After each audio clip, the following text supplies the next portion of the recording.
Я открывал жизнь заново. Именно так кратко и емко можно охарактеризовать рассказ о путешествии в тундру основателя знаменитой сети фастфуда Федора Овчинникова.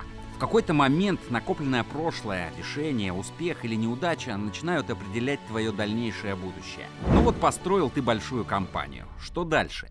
Бизнес, влияние, твой круг. В целом идешь по заложенному вектору, хотя и кажется, что ты свободен. Жизнь прекрасна тем, что ее можно открывать до самого последнего момента, пояснил Овчинников.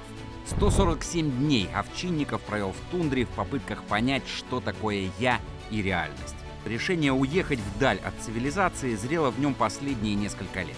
Время в тундре позволило ему понять, что отсутствие личного пространства и душа вообще не проблема, а добрый смех и поддержка людей вокруг спасают в пургу, дождь и холод. Федор целых 5 месяцев жил у семьи ненцев-оленеводов. Вместе с ними с 21 марта по 10 августа отправился в долгое путешествие и преодолел на оленях 730 километров от Обской губы до берегов Северного Ледовитого океана. Я чувствовал себя ребенком, я как будто учился ходить. Я спал спиной к спине вместе со своей семьей. Мы шли со своим караваном по бескрайней тундре, без связи, месяцами не встречая других людей, и мне казалось, что мы на космическом корабле, описывает свои впечатления бизнесмен. Федор совсем не первый человек, который стремится на север в поисках себя. Недаром северное направление туризма в последние годы успешно конкурирует с южным, морским. Сюда едут не за ленивым отдыхом, ведь недаром Ямал называют землей духом. В сегодняшнем видео мы покажем, какие еще знаменитости всей душой любят этот полуостров, как реагируют на край морозов и снегов гости из теплых стран и почему, несмотря на холод, у них остаются исключительно теплые впечатления. А досмотрев это видео до конца, вы узнаете, какие же места, открытые для посещения туристов, считаются сакральными и почему. Поехали! Пианист-виртуоз Денис Мацуев вот уже целых 5 лет ежегодно прилетает на Ямал. А в последний свой визит он побывал в местной тундре на стойбище оленеводов. В тундру Мацуев отправился со своей супругой Екатериной Шипулиной и губернатором Ямала Дмитрием Артюховым. На стойбище они добирались своим ходом, на снегоходах. До этого местные жители видели Мацуева только по телевизору и были особенно рады познакомиться вживую. При этом звездный статус пианиста на гостеприимство не повлиял. Всех гостей здесь встречают одинаково радушно. Пианиста покатали на оленей упряжки и угостили блюдами местной кухни. Но Мацуев пошел еще дальше. Он попробовал ловить оленей и строить чум, а еще освоить национальные инструменты – варган и бубен. Эмоции зашкаливали. Вот как об этом рассказал сам пианист. Реальное место силы. Мы про это слышали, но когда вкусили все вживую, это что-то такое, совершенно неизведанное и настоящее. Екатерина не меньше мужа осталась довольна путешествием. Я очарована этим местом. Совершенно невероятная тишина, ощущение свободы, фантастические местные жители. Нам есть чему у них поучиться. Но не только россияне посещают заповедные ямальские места. Например, участники форума молодежи «Наше время» Кристель из Албании, Кетура из Замбии, Ванесса из Перу и Эстебан из Коста-Рики признались, что здесь их ждал настолько теплый прием, что морозы не страшны. Ребята вообще впервые побывали на Крайнем Севере, увидели северное сияние, узнали, что такое настоящие сибирские морозы.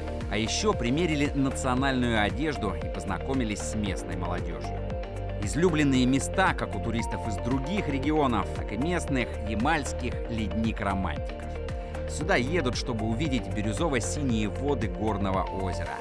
Вторая по популярности достопримечательность – гора Раис, которая магнитом тянет поклонников любительского альпинизма. Иные добираются и до земли надежды в поисках духовного просветления и душевного умиротворения. Именно ради этого на Ямал едут из Москвы, Санкт-Петербурга, уральских регионов и даже из ближнего зарубежья. Только в прошлом году здесь побывали чуть более 240 тысяч любителей активного отдыха.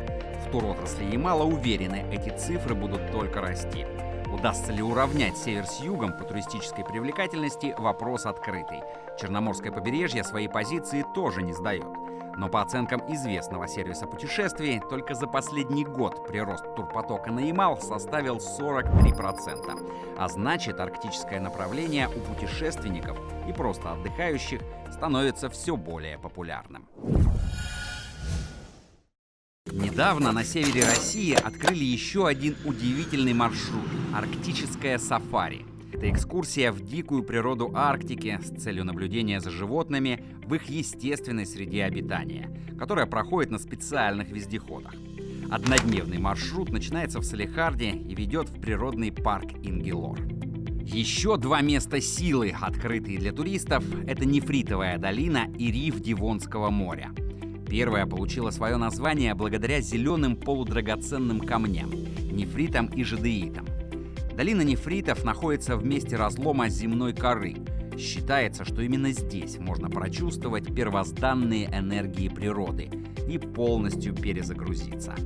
Риф Девонского моря в районе горного массива Янган-Апе – священное для местного населения место, овеянное сказаниями. 400 миллионов лет назад здесь было теплое море, а когда вода ушла, оголился уникальный для Арктики рельеф.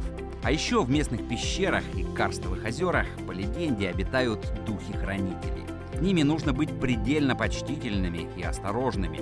За шумное поведение, разбросанный мусор, они могут покарать туристов.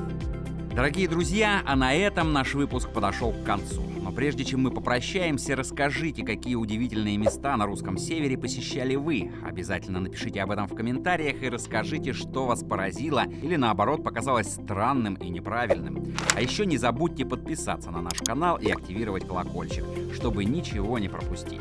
Мы будем очень признательны вам за лайки под этим видео. А с вами был канал Ямал Медиа. До новых встреч!